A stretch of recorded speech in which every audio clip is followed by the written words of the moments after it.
Megan Rapinoe, welcome to the Daily Social Distancing Show.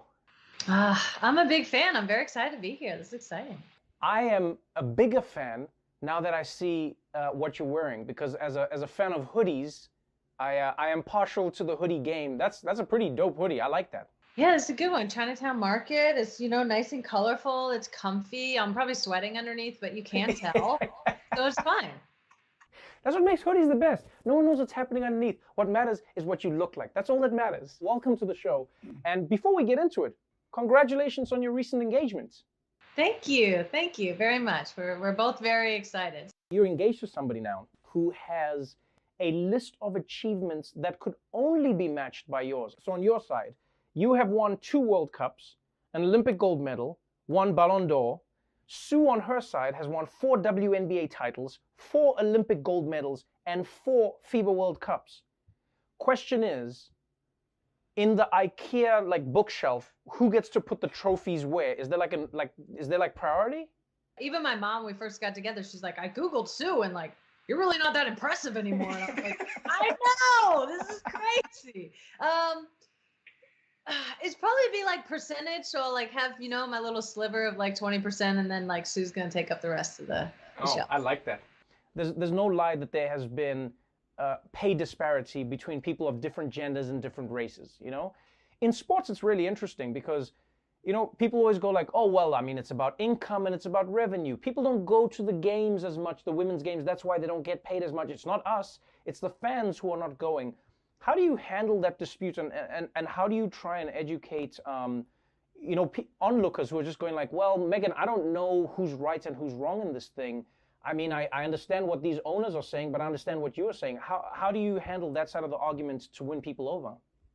I think in sports, we often go to what's your salary and how many people are watching you or how many people in the stadium. But it really starts a lot before that. You have to think of it like a business that needs to be invested in.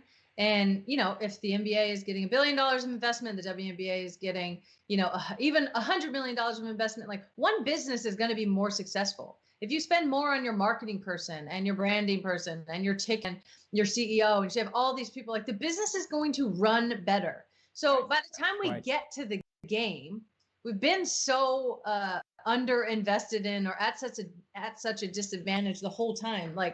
It's shocking that we have as much success as we do, or we're as popular as we do, as we are. I think it's let's understand the entire picture before we just go to the very last stage and be like, well, see, no one wants to come.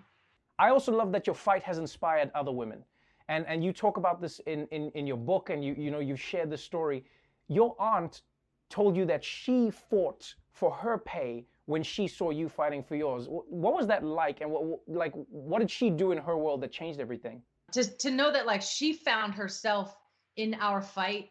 It made me really emotional. It was a really touching moment. And I think that's probably the most rewarding and the most important part out of our team's fight with the federation and the lawsuits and the equal pay fight is of course we're doing it on our behalf, but still in the grand scheme, we're so privileged. We still make a lot of money. We're still superstars of some kind, but for so many women out there, it's my aunt in her job.